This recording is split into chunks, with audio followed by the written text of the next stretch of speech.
Berikut ini mari kita simak bersama tausiah dari guru kita almarhum Kiai Haji Zainuddin MZ. Selamat mendengarkan. Wa qatlan nafsil lati harramallahu illa bil haq. Membunuh orang lain dengan cara yang tidak benar. Membunuh orang yang diharamkan oleh Allah Subhanahu wa taala untuk melakukannya kecuali dengan alasan yang benar. Kita tahu Islam adalah agama damai. Sesuai dengan namanya, ia tidak dikembangkan dengan pedang dan kekerasan. Ia dikembangkan dengan keteladanan dan tuntunan moral. Oleh karena Islam bukan agama kekerasan, Islam pun tidak mementingkan dan mengajarkan kekerasan kecuali dengan alasan yang benar dan bisa dipertanggungjawabkan. Membunuh dengan sengaja, menghilangkan nyawa orang lain tanpa alasan yang bisa dibenarkan adalah merupakan dosa besar dan satu di antara 7 perkara yang bisa mendatangkan kerusakan dalam kehidupan dan yang hendaknya harus kita jauhi. Saudara-saudara kaum muslimin rahimakumullah, beberapa waktu yang lalu di sebuah kota kecil yang indah bernama New Auckland. Saudara tahu New Auckland? Itu dari Gunung Kidul masih ngidul lagi. Pernah diadakan satu seminar yang membicarakan bagaimana menyelamatkan masyarakat manusia dari bahaya Perang Dunia Ketiga. Diperkirakan kalau terjadi Perang Dunia Ketiga, manusia tidak akan tersisa. Sebab apa? Pada waktu itu, cadangan nuklir yang dimiliki oleh bersama Amerika dan Rusia konon sudah sanggup memusnahkan 6 miliar manusia pada saat jumlah manusia baru 5 miliar. Jadi kelebihan nuklir dunia ini. Kalau terjadi Perang Dunia Ketiga, sulit manusia untuk tersisa. Maka dibahaslah di dalam seminar itu, wah, supaya tidak terjadi Perang Dunia Ketiga, maka perlombaan membuat senjata-senjata canggih, alat-alat pembunuh modern harus segera dibatasi. Dibahas, tidak mungkin kita membatasi perlombaan membuat senjata. Kenapa? Makin maju ilmu dan teknologi, makin canggih senjata yang ditemukan. Atom sudah meningkat menjadi nuklir, nuklir sudah meningkat menjadi neutron, dan kita tahu bom yang bernama neutron ini bom yang cukup membunuh tanpa perlu merusak. Artinya kalau dia diledakkan di kota kita ini, bangunan utuh, jembatan tidak ambruk, rumah-rumah tetap berdiri, tapi semua yang bernama hidup mati. Itu katanya lebih sopan dari bom atom. Sebab kalau si atom ini sudah membunuh, merusak pula. Neutron cukup membunuh saja tanpa perlu merusak. Jadi majunya senjata-senjata teknologi sebagai akibat yang logis dari kemajuan ilmu pengetahuan ini tidak bisa kita batasi. Dan memang sebenarnya yang bahaya bukan senjatanya, tapi manusia yang mengendalikan senjata itu. Mereka kembali kepada prinsip the man behind the gun. Bukan senjatanya yang bahaya, tapi manusia yang mengendalikan senjata itu yang bahaya. Walaupun senjatanya modern, katakanlah model M16 umpamanya, kalau yang mengendalikannya orang beriman, insya Allah aman.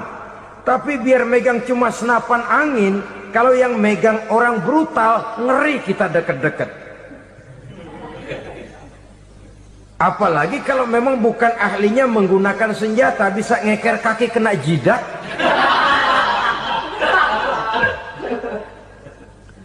Mereka kembali kepada prinsip lama yang tetap baru, bukan senjatanya yang harus dibatasi, manusia yang mengendalikan senjata itu yang perlu dibicarakan. Nah, kalau begitu, agar manusia tidak mempergunakan senjata sewenang-wenang, Apa yang harus kita lakukan? Ya, manusianya harus bermoral. Ya, tapi moral yang mana? Di dunia ini banyak ajaran tentang moral. Itu pun mudah saja. Di sini kan kita undang saja ahli dari berbagai agama untuk membicarakan konsep perdamaian menurut agamanya masing-masing. Baik, setuju itu, setuju. Maka tampillah para ahli agama, mereka kembali kepada prinsip moral daripada konsep yang terkandung di dalam ajaran agama untuk menegakkan perdamaian. Mula-mula naiklah ahli dari agama Hindu, dibacakan konsep perdamaian menurut ajaran agama Hindu, bahwa untuk damai manusia harus meninggalkan nafsu keduniaannya, menempuh samsara dan sebagainya untuk mencapai nirwana, menjauhi kemegahan dan kemewahan dunia. Ini lalu dibahas, rasanya juga tidak mungkin ini. Kemudian dari agama Nasrani, bahwa untuk damai manusia harus menciptakan sifat kasih sayang. Kalau ditampar pipi kiri, berikan pipi yang kanan. Kalau diberikan selendang, berikan baju. Nanti orang kasihan, lalu dia tidak akan nampar lagi. Ketika ini dibahas, ternyata rasanya pun tidak mungkin bisa diterima. Karena apa? Di zaman sekarang orang ditampar pipi kiri, dikasih pipi kanan. Bukan kasihan, gemes. Damai belum tentu, bonyok udah jelas. Lalu ketika dibacakan konsep perdamaian menurut Quran, di mana disampaikan ayat wa jazaa'u sayyi'atin sayyi'atun misluha faman afa wa aslaha fa ajruhu 'ala Allah. Balasan terhadap satu kejahatan adalah kejahatan yang seimbang. Tetapi barang siapa yang memberi maaf dan mencari jalan damai, itulah yang terbaik dan akan mendapat pahala dari Allah Subhanahu wa ta'ala. Kamu tidak salah ditampar pipi kirimu, tampar lagi pipi kirinya sekeras dia menampar pipi kirimu. Nanti orang tidak mau menampar kita karena dia tahu kalau dia tampar kita, dia akan menderita tamparan sekeras dia menampar kita. Akan terjadilah prinsip saling hormat menghormati, tidak saling ganggu, tidak saling usil, tidak saling jahil. Atas dasar ini perdamaian bisa ditegakkan. Mereka bisa menerima konsep ini, tapi kemudian seminar ditutup tanpa satu keputusan resmi. Kenapa? Terus terang mereka kagum dengan konsep Islam, tapi sentimen lama terhadap nilai-nilai Islam telah menutup mata mereka untuk menerima kebenaran dari ajaran Al-Quranul Karim. Saudara-saudara kaum muslimin rahimakumullah, kembali kita kepada persoalan pokok. Roh adalah dari Allah. Dia akan kembali kepada Allah, milik mutlak dari Allah. Tidak pantas kita merampasnya dari orang lain. Tidak wajar kita menghilangkannya tanpa alasan yang dibenarkan oleh agama. Di zaman sekarang, akibat persaingan hidup yang makin tajam, lapangan kerja yang makin sulit, tensi ekonomi yang makin tinggi, atau karena nilai moral yang makin rendah, atau juga karena rapuhnya pegangan orang kepada agama, nyawa rasanya sudah sedemikian murahnya. Berbagai kasus membuat berdiri bulu roma kita. Ada mayit, ada manusia dipotong 6, dicincang macam kambing. Ada yang dipotong 5, ada yang dipotong 13, dikardusin, dibuang ke tempat sampah. Inna lillahi wa inna ilaihi raji'un. Gejala apa ini? Kanibalisme. Manusia sudah demikian sadisnya, manusia sudah sedemikian buasnya, sehingga sesama manusia diperlakukan seperti hewan. Padahal hewan sendiri belum pernah macan makan macan, bagaimanapun buasnya macan. Belum pernah serigala memakan serigala, bagaimanapun brutalnya serigala. Tetapi manusia makan manusia di zaman sekarang kadang jadi kenyataan dalam kehidupan kita. Kadang persoalannya remeh saja. Soal uang 200 perak, pisau bicara, nyawa melayang. Soal rokok sebatang, celurit bicara, nyawa melayang. Soal-soal yang sama sekali tidak prinsip, begitu mudah kita menghilangkan nyawa orang lain. Padahal Nabi pernah memperingatkan, apabila dua orang muslim sudah berkelahi dan berbunuh-bunuhan, al-qatil wal maqtul finnar, yang membunuh dan yang terbunuh dua-duanya neraka. Sahabat heran, ya Rasul, kalau yang terbunuh, kalau yang membunuh masuk neraka itu sih wajar, tapi yang terbunuh kenapa neraka juga? Beliau menjawab, dua-duanya sudah punya niat untuk saling membunuh. Niatnya itu yang diponten. Yang terbunuh cuman lagi apes aja, keduluan dia. Umpama tidak terbunuh, pasti dia yang akan membunuh. Oleh karenanya al-qatil wal maktul, yang membunuh dan yang dibunuh finnar, dua-duanya masuk ke dalam neraka. Islam menghormati kehidupan. Tidak hanya terbatas kepada sesama muslim, orang-orang yang berlainan agama pun yang mau hidup berukun, damai, berdampingan dengan umat Islam, jiwa mereka, darah mereka dilindungi oleh nilai-nilai Islam yang disebut dengan kafir zimmi ini. Mengganggu mereka sama saja dengan mengganggu aku, kata Nabi. Jadi oleh karena itu, sayangilah sesama. Kehidupan adalah anugerah Allah, bukan wewenang kita untuk mencabutnya dari orang lain, bukan wewenang kita untuk merampas dan menghilangkannya dari orang lain. Apa yang tidak enak terjadi pada diri kita, begitu pula lah apabila terjadi pada diri orang lain. Sehingga Nabi mengatakan, la yu'minu ahadukum hatta yuhibba li akhihi ma yuhibbu li nafsihi. Belum dikatakan beriman seseorang kamu apabila dia belum mencintai saudaranya seperti ia mencintai dirinya sendiri. Apa yang enak dirasakan oleh orang lain, enak juga dirasakan oleh dia. Mengukur orang lain dengan diri sendiri. Kalau orang lain tanpa salah saya fitnah, kalau saya tanpa salah difitnah orang, enak apa enggak? Enggak, orang lain juga begitu.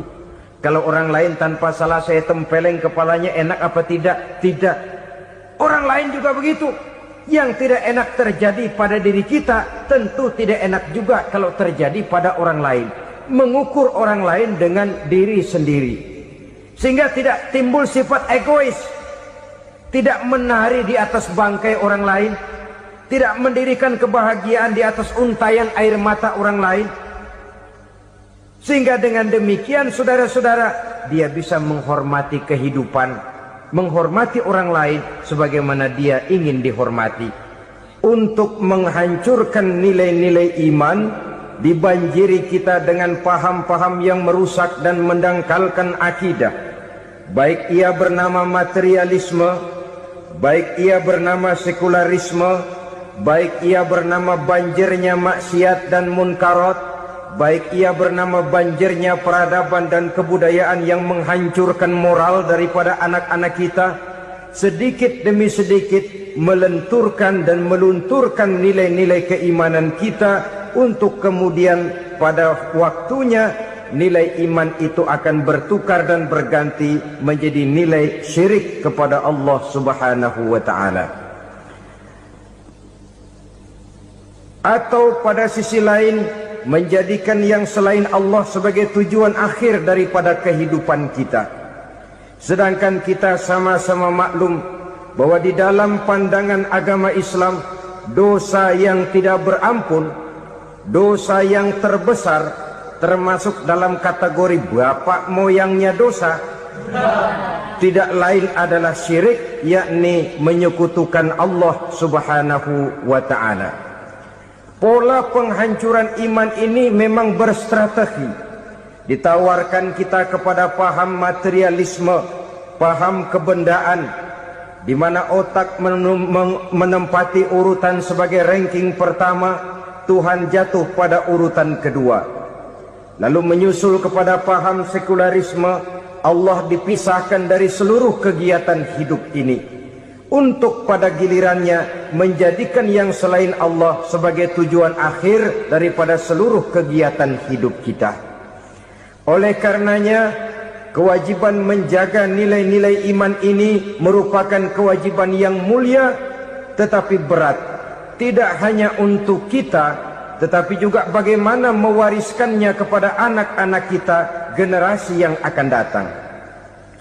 Orang-orang tua bijaksana yang diceritakan di dalam Al-Quran, kalau sudah berpikir tentang anak-anaknya, pertanyaan yang paling mereka risaukan ialah, ma ta'buduna min ba'di.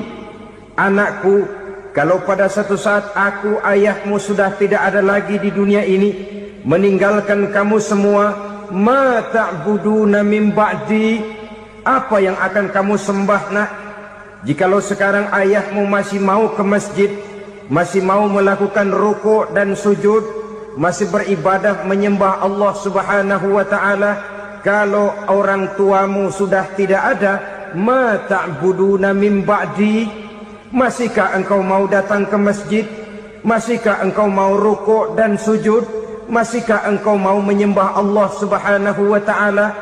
Pertanyaan ini yang dipikirkan oleh Nabi Yakub kepada putra-putranya. Pertanyaan ini yang diteruskan oleh Nabi Ibrahim kepada anak-anaknya. Pertanyaan ini yang diwariskan oleh generasi ulama salafus saleh kepada para generasi berikutnya. Bagaimana kita generasi sekarang? Kita orang-orang tua sekarang bukan berfikir ma ta'buduna min ba'di, malah yang kita fikirkan ma ta'kuluna min ba'di. Kalau bapak tidak ada nanti kamu makan apa nak? Perkara kamu nyembah apa, urusan nomor 18. Yang penting kamu nanti hidup bisa makan nak. Maka kita sibuk mewariskan harta kepada anak-anak kita. Kita sibuk mewariskan kebun dan tanah kepada anak-anak kita. Kita sibuk mewariskan pabrik kepada anak-anak kita, sementara kita lupa mewariskan intan yang paling mahal, mewariskan mutiara yang paling berharga, yaitu nilai iman kepada Allah Subhanahu wa ta'ala. Alangkah baiknya apabila warisan harta, warisan tanah dan kebun, warisan rumah dan pabrik didasari lebih dahulu dengan mewariskan nilai iman kepada Allah Subhanahu wa ta'ala. Sebagai orang-orang tua, kita boleh bersedih kalau anak kita tidak mengerti komputer. Kita boleh bersedih kalau anak kita tidak mengerti matematika. Kita boleh bersedih kalau anak kita tidak mengerti bahasa Inggris. Tapi sewajarnya lebih bersedihlah kita orang tua jikalau mempunyai anak yang tidak kenal Allah sebagai Tuhannya, yang kemudian tidak mau rukuk dan sujud kepada Allah Tuhannya. Itulah kemalangan yang paling malang bila kita meninggalkan generasi yang tidak bertauhid kepada Allah Subhanahu wa ta'ala. Betapapun anak kita tidak ngerti komputer, saudara, paling-paling kerugiannya cuma kerugian dunia. Masuk dia ke alam barzakh, munkar nakir tidak akan sempat tanya kau belajar komputer apa tidak. Kumpul dia di padang mahsyar, malaikat juga tidak akan tanya matematikamu nilainya berapa. Yang ditanya, kau kenal Allah, kau rukuk dan sujud kepadanya, kau pernah datang ke masjid. Oleh karena itu sekali lagi, menjaga nilai iman tidak hanya untuk kita, tetapi juga mewariskannya kepada anak-anak kita, generasi yang akan datang. Sungguh kemalangan yang paling besar apabila kita meninggalkan anak-anak kita. Mereka kita tinggalkan lemah ekonominya, itu tidak baik. Mereka kita tinggalkan lemah otaknya, itu pun akan membuat mereka tertinggal oleh yang lain. Tapi yang paling celaka, jikalau kita tinggalkan mereka dalam kondisi lemah imannya, rapuh akidahnya, tidak baik dan tidak betul keyakinan hidupnya. Oleh karena itu Nabi berpesan, jauhilah 7 perkara yang merusak. Yang pertama, syirik kepada Allah Subhanahu wa ta'ala. Menyekutukan Allah baik dalam ucapan, dalam keyakinan, ataupun dalam perbuatan. Ini perkara pertama yang termasuk 7 perusak besar di dalam kehidupan. Kalau sudah jatuh kita ke lembah syirik, bagaimanapun banyak kebaikan yang kita kerjakan, berjiwa sosial, bertangan pemurah, gemar menolong orang lain, kalau memang dasarnya syirik, maka seluruh kebaikan kita akan hancur, tidak akan ada nilainya dalam pandangan Allah Subhanahu wa taala. Dalam pandangan manusia mungkin kita dicatat sebagai orang sosial, gemar menolong orang lain, tidak berpangku tangan melihat orang yang mendapat kesulitan, tapi oleh karena dasarnya syirik, dasarnya tidak mentauhidkan Allah, maka seluruh nilai kebaikan yang kita kerjakan tidak akan ada nilainya dalam pandangan Allah Subhanahu wa taala. Maka jagalah iman kita jangan sampai dihinggapi penyakit syirik yang bagaimana kecilnya sekalipun. Sekali lagi, baik syirik dalam bentuk ucapan, syirik dalam bentuk keyakinan, sampai kepada syirik dalam bentuk perbuatan, kita berhindar kepada sifat-sifat yang sedemikian itu. Karena apa? Dalam satu ayat Quran Allah Subhanahu wa taala menjelaskan, innallaha la yaghfiru ayyushraka bih wa yaghfiru ma duna dzalika liman yasha. Allah tidak akan memberi ampun kepada orang-orang yang menyekutukannya, tapi Allah masih mau memberikan ampun kepada dosa-dosa yang selain itu bagi orang-orang yang dikehendakinya. Dosa selain syirik, apabila kita bertaubat, Allah masih mau mengampuni. Tapi kalau sudah jatuh ke tempat syirik, itu sudah dosa yang tidak berampun. Taubatnya tidak lain melepas syirik, kembali kepada tauhid, berkeyakinan bahwa hanya ada Allah Subhanahu wa taala, Tuhan satu-satunya yang lam yalid walam yulad walam yakul lahu kufuwan ahad. Tidak beranak, tidak pula diperanakkan, dan tidak satupun yang dapat menyerupai Tuhan Allah Subhanahu wa taala. Saudara-saudara kaum muslimin rahimakumullah, bahwa kita di zaman sekarang memang tidak menyembah berhala, ya. Bahwa kita tidak berterang-terangan mengatakan Tuhan lebih dari satu, memang. Bahwa kita tidak berkeyakinan Tuhan itu punya anak atau diperanakkan, tentu. Tapi dalam perbuatan dan i'tiqad, kita kadang-kadang jatuh tanpa kita sadari ke tempat yang bernama syirik ini. Oleh karenanya, di zaman di mana teknologi makin canggih, di mana kemajuan pembangunan makin menjangkau berbagai aspek kehidupan, diperlukan keseimbangan antara kemajuan fisik material dengan kemajuan mental spiritual. Apabila tidak ada keseimbangan, yang terwujud tentulah kepincangan, yang diawali dengan pincangnya cara kita berpikir, sehingga pada akhirnya akan mengarah kepada pincangnya cara kita berbuat dan bertindak di dalam kehidupan kita. Oleh karena itu Nabi berpesan, jauhilah sifat syirik, karena syirik merupakan dosa yang teramat besar. Ini sifat merusak yang pertama.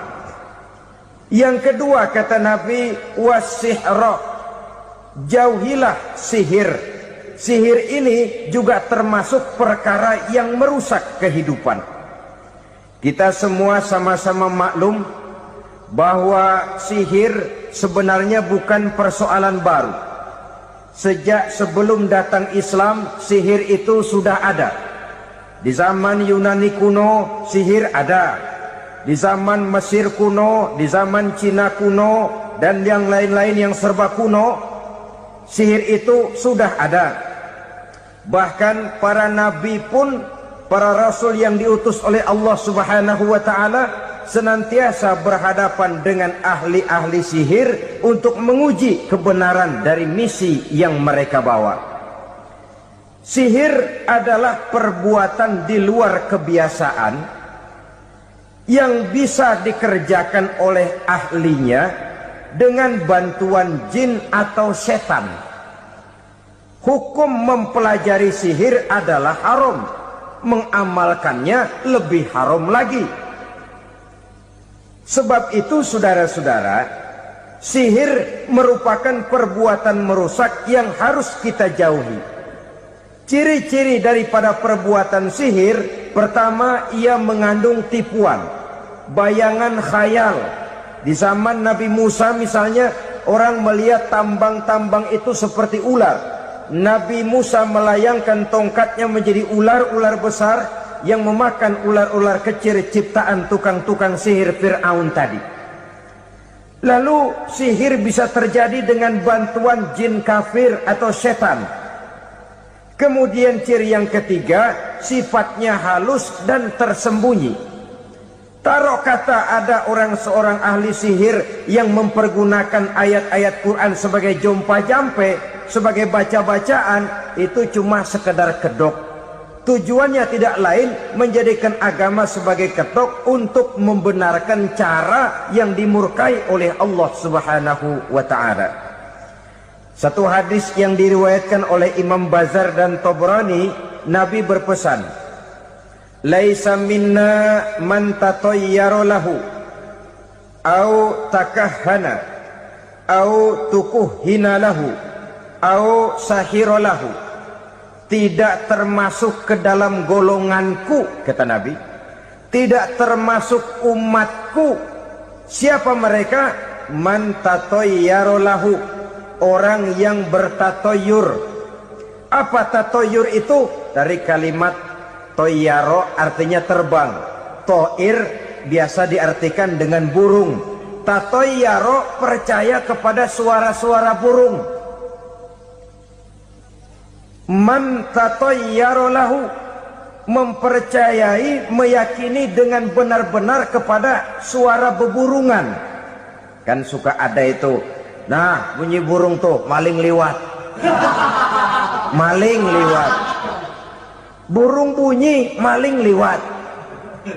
Itu termasuk tatayyara lahu, percaya kepada suara burung. Kan aneh kalau suara orang nggak dipercaya, suara burung malah dipercaya. Ada ustadz ceramah, kiai ngaji, nggak mau didengerin, burung dengerin bener. Nah, suaranya dari sebelah mana? Belah kulon. Nah, itu tandanya ano. Habis dihitung-hitung. Itu termasuk tatayyara lahu. Au takahana, atau bertenung, au tukuhina, atau minta ditenungkan, au sahirolahu, atau melakukan perbuatan sihir, atau minta disihirkan.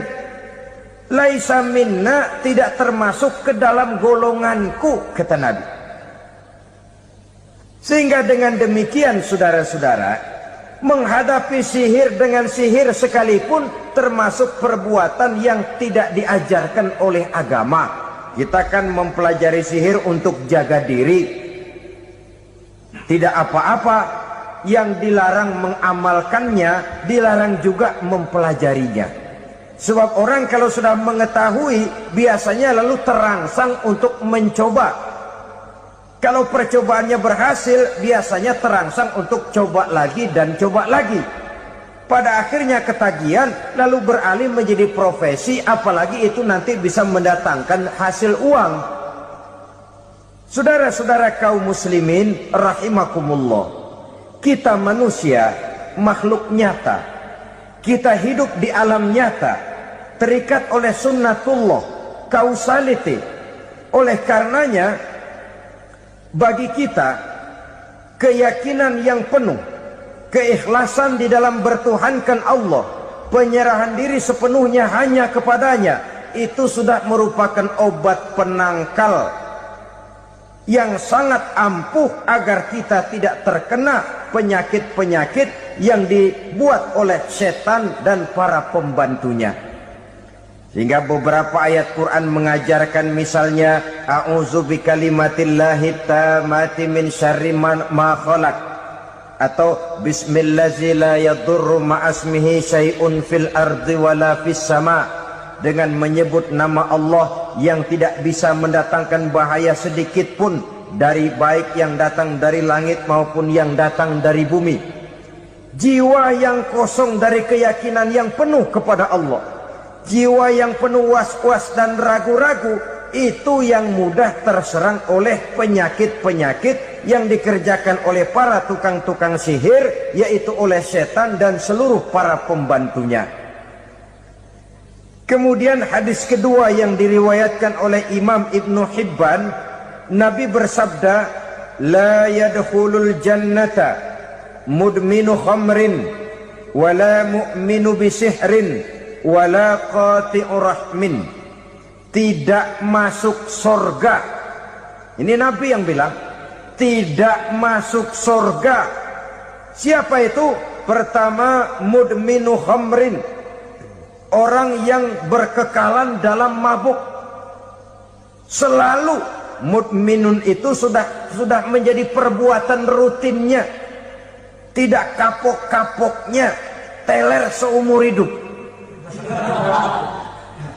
Mudminu khamrin, tidak masuk surga orang yang selalu bermabuk-mabukan.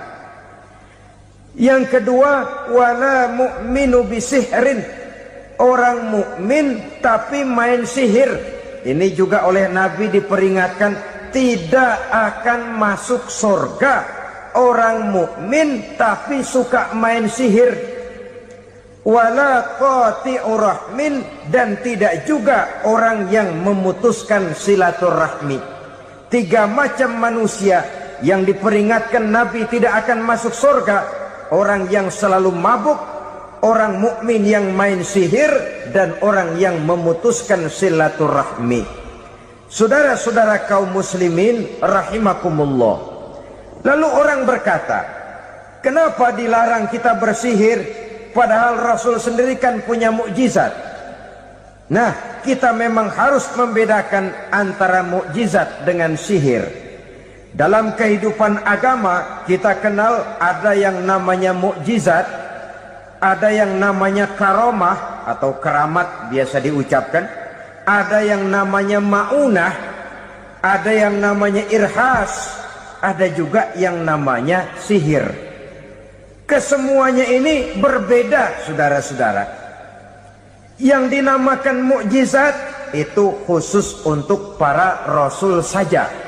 Satu kejadian luar biasa yang terjadi dilakukan oleh rasul atas izin dari Allah Subhanahu wa ta'ala. Perbedaannya dengan sihir jelas. Sihir dari setan, mukjizat dari Allah.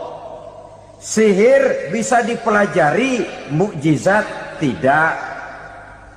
Sihir umumnya untuk maksud-maksud yang tidak baik, sedangkan mukjizat untuk memperkuat kebenaran yang disampaikan oleh para rasul dan ditentang oleh umatnya. Bahkan kafir Quraisy dahulu menganggap orang-orang ahli sihir itu berada dalam satu posisi yang hina, sehingga mereka mengatakan dan menuduh Nabi Muhammad sebagai tukang sihir. Tuduhan sebagai tukang sihir adalah tuduhan yang sangat aib dan hina. Di tengah masyarakat kufar jahiliyah, kedudukan tukang sihir dipandang sebagai kedudukan yang hina, sehingga mereka mengejek Nabi dengan sebutan tukang sihir. Jadi mukjizat hanya untuk Rasul saja. Kemudian karomah. Karomah ini asal kata dari karomah, kehormatan, kemuliaan yang diberikan Allah kepada hamba-hambanya yang rajin mendekatkan diri kepadanya. Oleh karena ketekunannya melaksanakan ibadah, Allah memberikan keistimewaan kepada orang itu, yang dengan keistimewaannya dia bisa mengerjakan yang tidak bisa dikerjakan oleh orang lain. Karomah hanya bisa dicapai dengan prestasi ibadah. Kalau sihir, mau ibadah apa enggak, asal dia belajar, bersatu dan berteman dengan setan, memenuhi persyaratan-persyaratan setan, biasanya lalu bisa. Sedangkan karomah tidak mungkin terwujud tanpa orang mendekatkan diri sedekat-dekatnya kepada Allah Subhanahu wa ta'ala. Maka kita lihat biasanya orang-orang yang punya ilmu sihir, mukanya rata-rata nggak enak dilihat.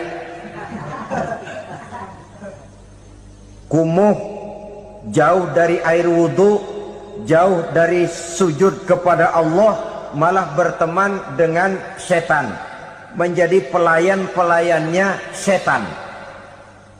Saudara-saudara, adapun maunah, keistimewaan yang diberikan Allah kepada hamba-hambanya yang belum sampai kepada tingkat wali, tapi orang itu lebih banyak kebaikannya daripada kesalahannya.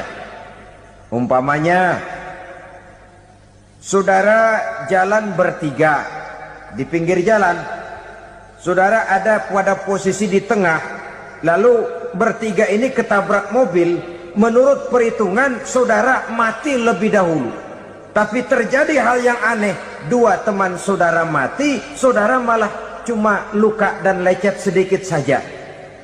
Apa itu? Kalau kita lebih banyak kebaikannya daripada kesalahannya, itu yang dinamakan ma'unah, pertolongan yang diberikan Allah kepada hamba-hambanya yang lebih banyak kebaikannya daripada kesalahannya.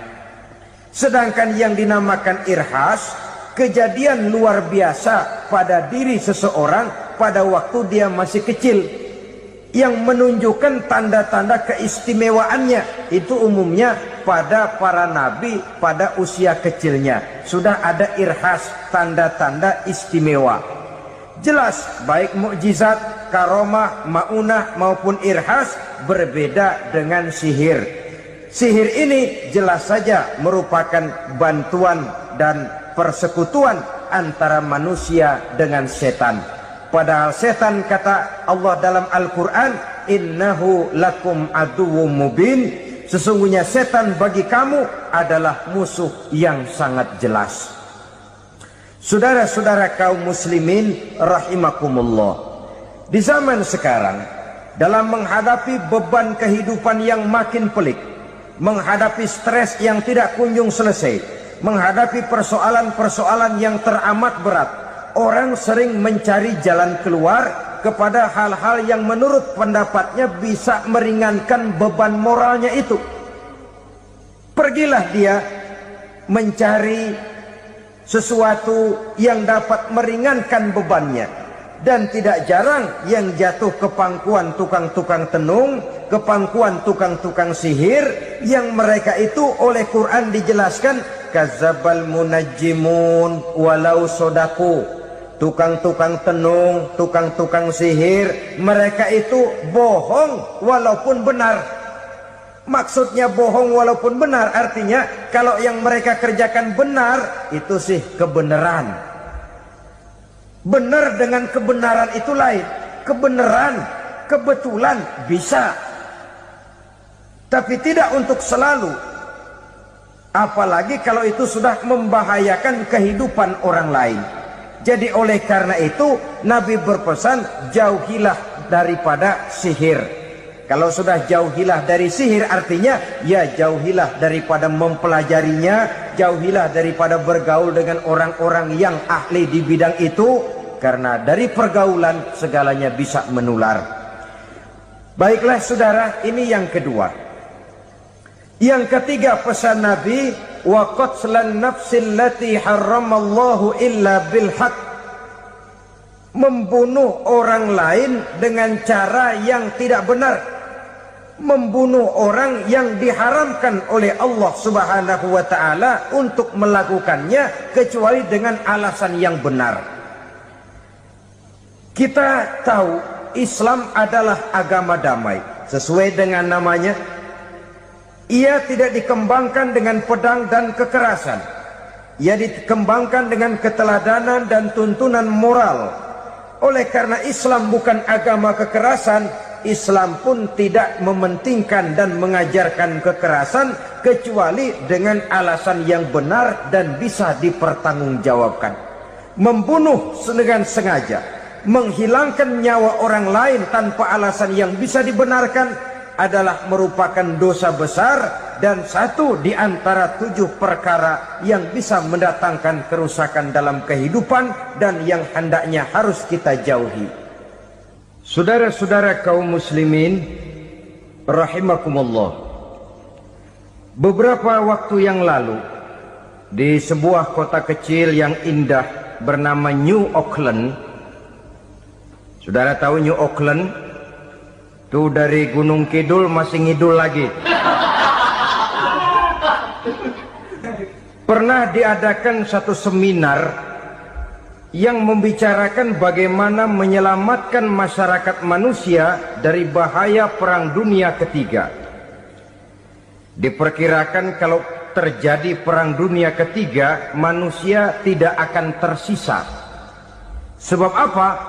Pada waktu itu, cadangan nuklir yang dimiliki oleh bersama Amerika dan Rusia konon sudah sanggup memusnahkan 6 miliar manusia pada saat jumlah manusia baru 5 miliar. Jadi kelebihan nuklir dunia ini.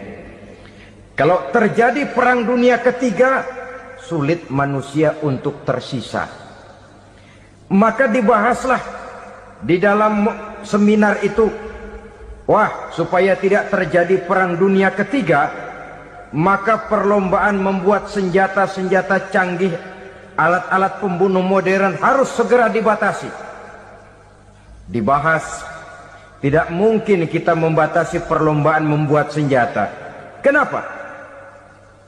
Makin maju ilmu dan teknologi, makin canggih senjata yang ditemukan. Atom sudah meningkat menjadi nuklir, nuklir sudah meningkat menjadi neutron, dan kita tahu bom yang bernama neutron ini bom yang cukup membunuh tanpa perlu merusak. Artinya kalau dia diledakkan di kota kita ini, bangunan utuh, jembatan tidak ambruk, rumah-rumah tetap berdiri, tapi semua yang bernama hidup mati. Itu katanya lebih sopan dari bom atom. Sebab kalau si atom ini sudah membunuh, merusak pula. Neutron cukup membunuh saja tanpa perlu merusak. Jadi majunya senjata-senjata teknologi sebagai akibat yang logis dari kemajuan ilmu pengetahuan ini tidak bisa kita batasi. Dan memang sebenarnya yang bahaya bukan senjatanya, tapi manusia yang mengendalikan senjata itu. Mereka kembali kepada prinsip the man behind the gun. Bukan senjatanya yang bahaya, tapi manusia yang mengendalikan senjata itu yang bahaya. Walaupun senjatanya modern, katakanlah model M16 umpamanya, kalau yang mengendalikannya orang beriman, insya Allah aman. Tapi biar megang cuma senapan angin, kalau yang megang orang brutal, ngeri kita deket-deket. Apalagi kalau memang bukan ahlinya menggunakan senjata, bisa ngeker kaki kena jidat.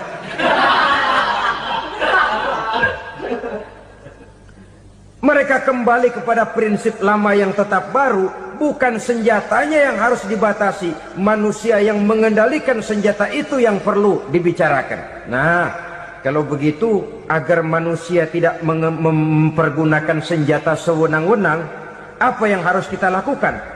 Ya, manusianya harus bermoral. Ya, tapi moral yang mana? Di dunia ini banyak ajaran tentang moral. Itu pun mudah saja. Di sini kan kita undang saja ahli dari berbagai agama untuk membicarakan konsep perdamaian menurut agamanya masing-masing. Baik, setuju itu? Setuju. Maka tampillah para ahli agama, mereka kembali kepada prinsip moral daripada konsep yang terkandung di dalam ajaran agama untuk menegakkan perdamaian.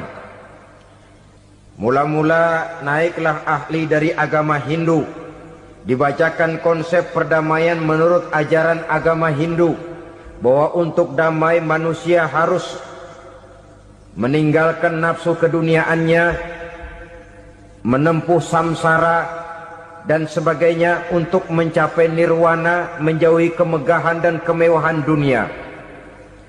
Ini lalu dibahas, rasanya juga tidak mungkin ini. Kemudian dari agama Nasrani, bahwa untuk damai manusia harus menciptakan sifat kasih sayang. Kalau ditampar pipi kiri, berikan pipi yang kanan.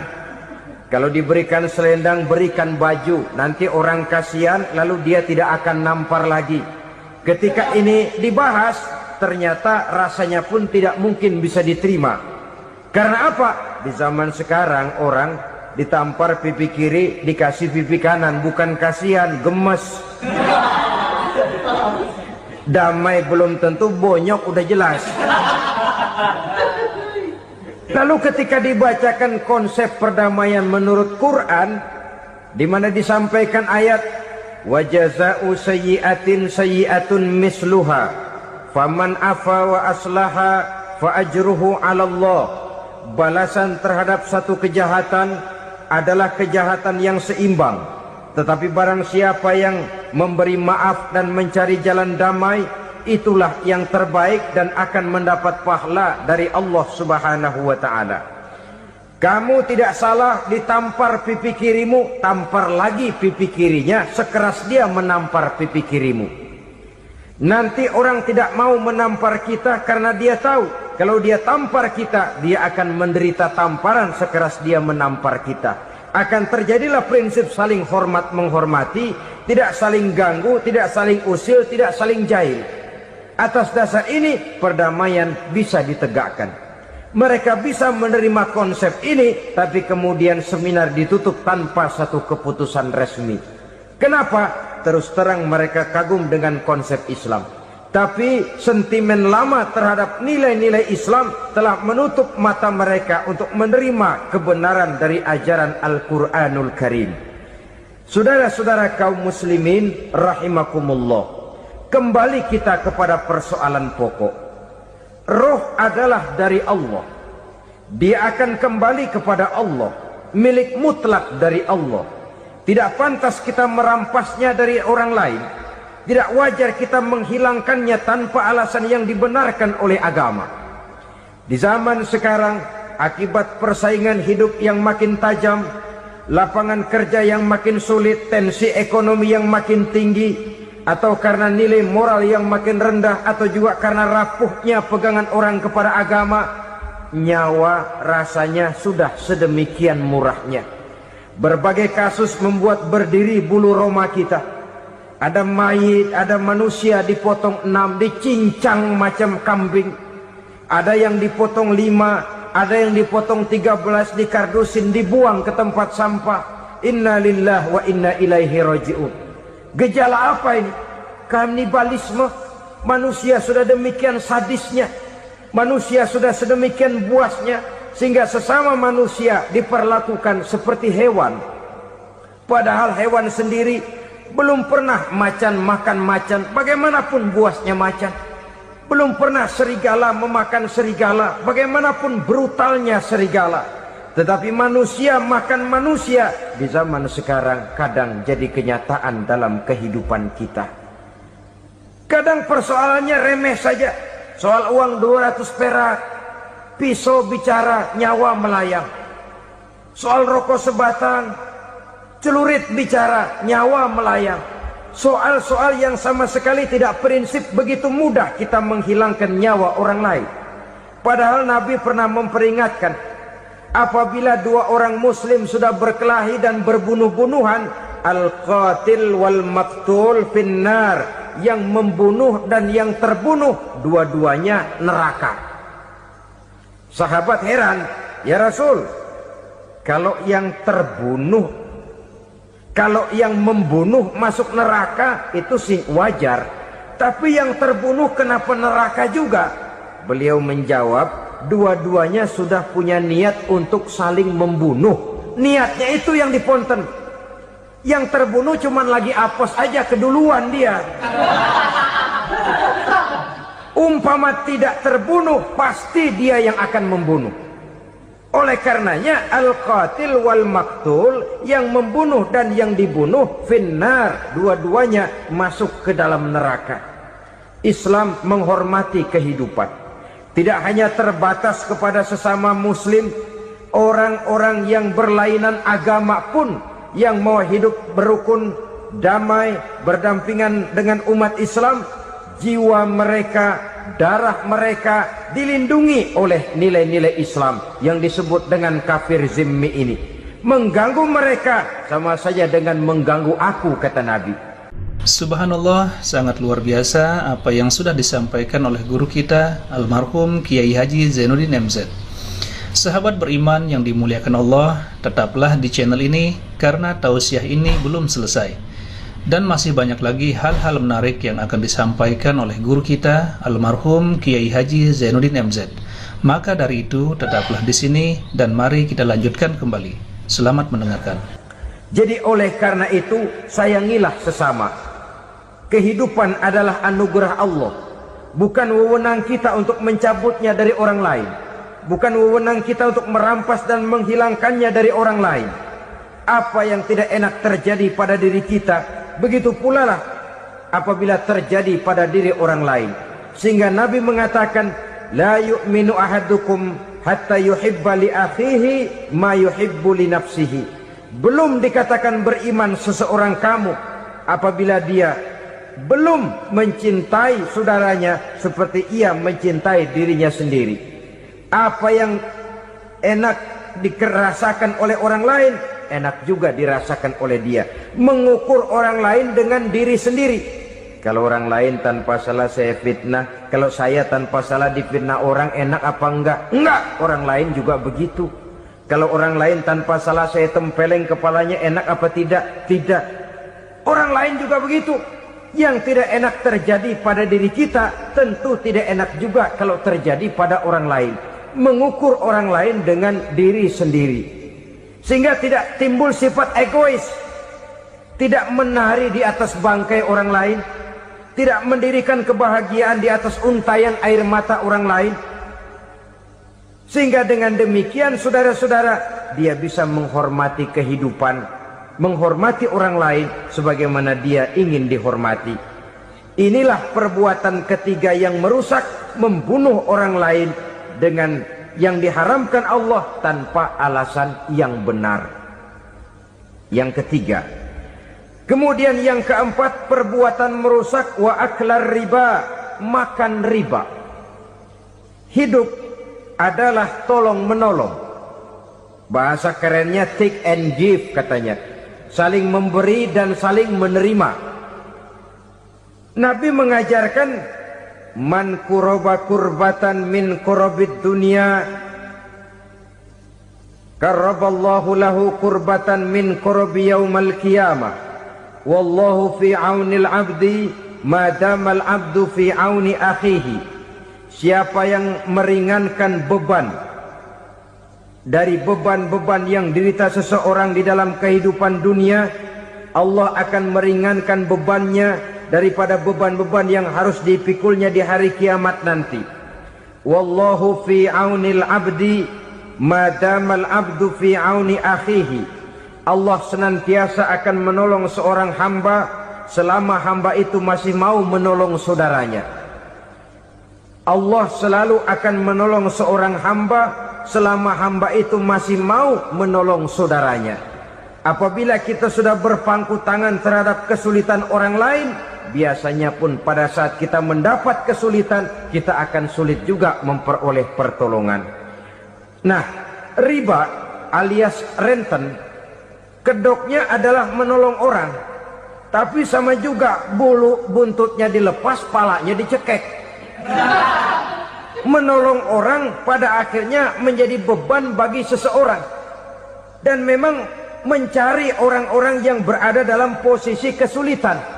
Biasanya di daerah-daerah di mana musim paceklik jadi lapangan kerja sulit, sedangkan urusan perut tidak bisa ditunda, akhirnya orang terjebak ke dalam rentenir, ke dalam riba, ke dalam renten, bunga berbunga, sehingga satu saat jumlah bunganya bisa lebih besar dari jumlah pinjaman pokoknya. Kemudian kalau juga ternyata tidak bisa dibayar, rumah jadi taruhan. Memang rumah satu-satunya, begitu rumah ditarik mulain camping. Bukankah pada akhirnya akan mewariskan kesengsaraan?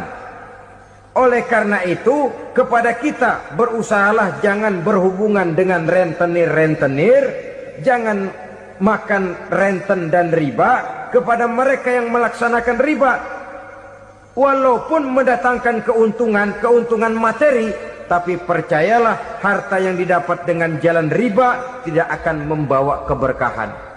Manakala tidak membawa keberkahan, dia tidak akan mendatangkan ketenangan di dalam kehidupan kita. Oleh karenanya, memakan harta riba termasuk perbuatan yang merusak sendi-sendi kehidupan sosial, merusak kehidupan orang lain, merusak kehidupan masyarakat, tetangga, pergaulan, dan sebagainya.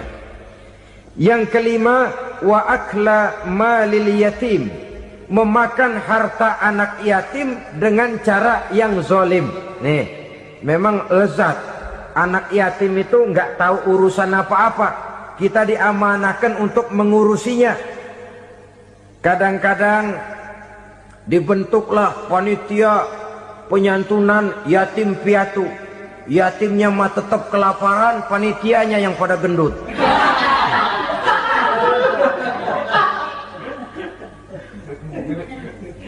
Padahal memakan harta anak yatim termasuk perbuatan dosa besar, dan menjantuni yatim merupakan perbuatan mulia. Nabi mengatakan, ana wa kafilul yatim kahataini yaumal qiyamah. Aku dan orang-orang yang menyantuni anak yatim seperti dua jari ini pada hari kiamat nanti. Dekat sekali. Jikalau ingin di hari akhir nanti dekat dengan Rasul, bersahabatlah dengan anak-anak yatim. Jadilah pengurus anak-anak yatim. Bangunlah panti-panti asuhan yatim. Pada saat bapak ibunya meninggal, kitalah yang menjadi orang tuanya. Bahkan sedemikian besar perhatian Islam terhadap anak-anak yatim ini, sehingga Quran memberikan peringatan, ara'aital ladzi yukadzibu bid-din fadzalikal ladzi yad'ul yatim wa la yahuddu ala ta'amil miskin. Tahukah kamu siapa orang yang mendustakan agama, beragama tapi dianggap dusta, salatnya dusta, puasanya dusta karena agamanya sudah berdusta. Siapa mereka? Fadzalikal ladzi yad'ul yatim, orang yang menyia-nyiakan anak yatim, wala yahuddu ala ta'amil miskin, dan tidak pernah memberi makan kepada orang-orang yang menderita kemiskinan. Menyia-nyiakan, meninggalkan anak yatim termasuk perbuatan yang divonis kita sebagai orang yang mendustakan agama.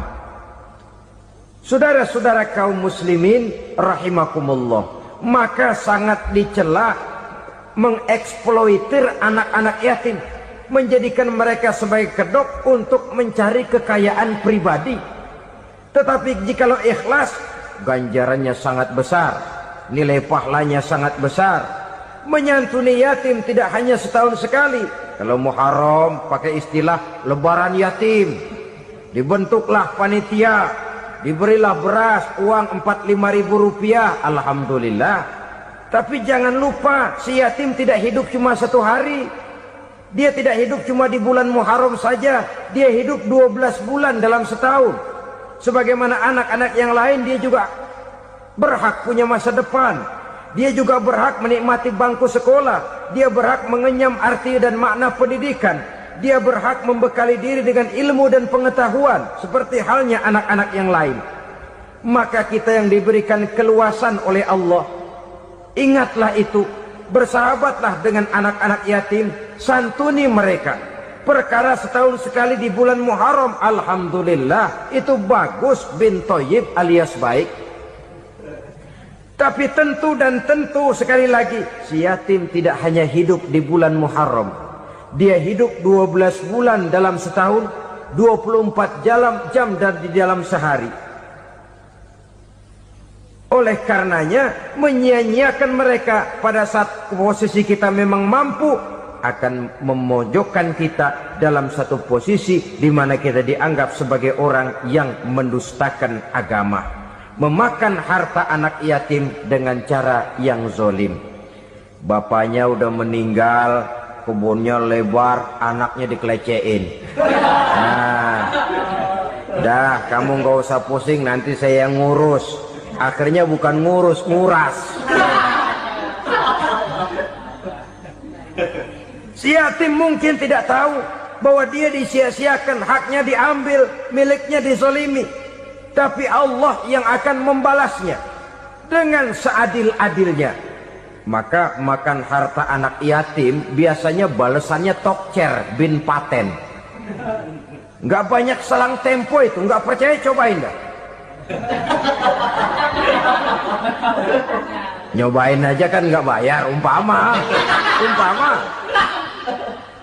memakan harta anak yatim dengan cara yang zolim, ganjarannya biasanya kontan. Kenapa? Ratapan si miskin, untayan air matanya, jeritan kepedihan hatinya, membuka pintu langit, permohonannya diijabah, getaran hatinya didengarkan oleh Allah, maka balasannya biasanya kontan, spontan, tidak menunggu waktu terlalu lama. Itu di dunia, belum lagi di akhirat nanti. Bukankah dalam riwayat Mi'raj diceritakan Nabi melihat di neraka itu orang perutnya sebesar rumah? La haula wala quwata. Itu perut kayak rumah, bagaimana jalannya tuh orang? Dan memang gak jalan, diseret-seret oleh malaikat di neraka itu. Hancur perutnya, amburadul itu perut. Berantakan isinya, dibulatkan lagi, diseret lagi, hancur lagi, dibulatkan lagi. Sampai Nabi tanya, orang itu begitu berat siksanya kenapa ya Jibril? Itu Muhammad, waktu di dunia dulu rakus banget makan harta anak yatim. Begitu vonisnya, begitu menyedihkan nasibnya di akhirat. Tapi di dunia pun ketidakberkahan itu sudah membayangi kehidupannya.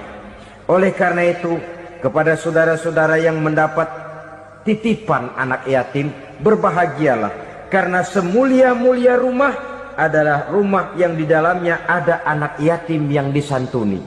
Sehina-hina rumah adalah rumah di mana di dalamnya ada anak yatim yang disia-siakan. Begitu kata Nabi kita. Rumah yang paling mulia dalam pandangan Allah, rumah yang di dalamnya ada anak yatim yang disantuni. Rumah yang paling hina dalam pandangan Allah, rumah yang di dalamnya ada anak yatim yang nasibnya disia-siakan. Berbahagialah saudara apabila menjadi penyantun anak-anak yatim, pelindung mereka, sehingga mereka mempunyai masa depan sebagaimana anak-anak lainnya. Rasulullah sendiri sedemikian peka terhadap keadaan anak-anak yatim karena beliau sendiri memang mengalami. Umur 6 bulan dalam kandungan ibu, beliau sudah ditinggalkan oleh ayahnya. Pada saat berusia 6 tahun, ibu sudah meninggal. Yatim piatu dalam usia di mana beliau sedang perlu belas kasih seorang ibu dan pengertian seorang bapa.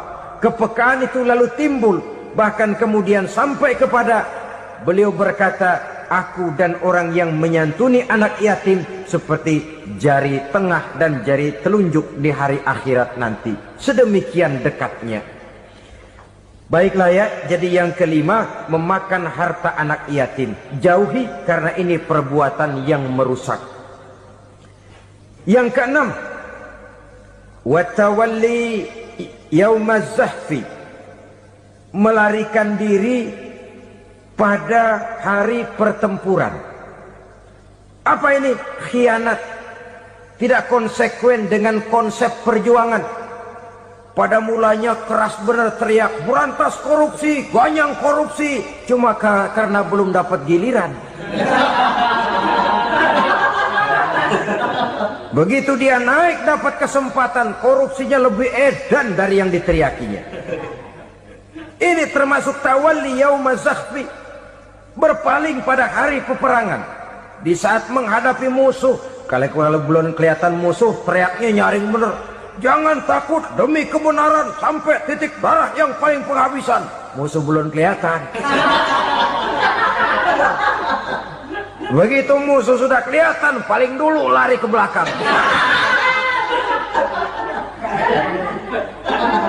Kalau diajak berjuang ada saja alasannya. Sehingga Quran memberikan peringatan kepada kita semua. Mengapa kamu ini berat? Kalau sudah diajak berjuang di jalan Allah, kakimu seperti terhunjam berakar di perut bumi. Berat untuk melangkah berjuang.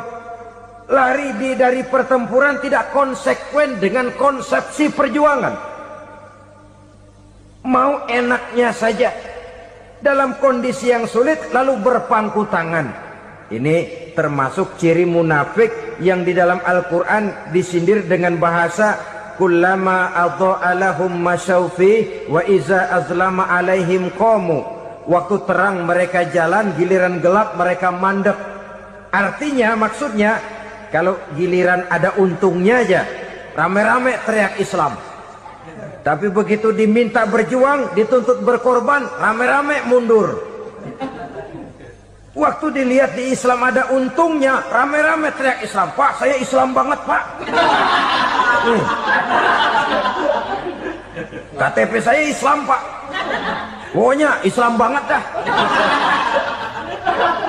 Tapi ketika diminta berjuang, dituntut sedikit berkorban, rame-rame mengundurkan diri. Tahun 65 PKI berontak. Waduh, waktu itu jadi orang Islam untung itu.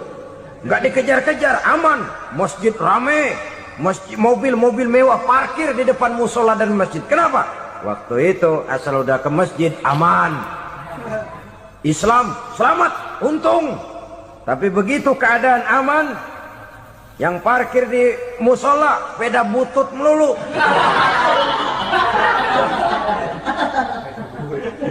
Waktu terang mereka jalan, waktu gelap mereka berhenti.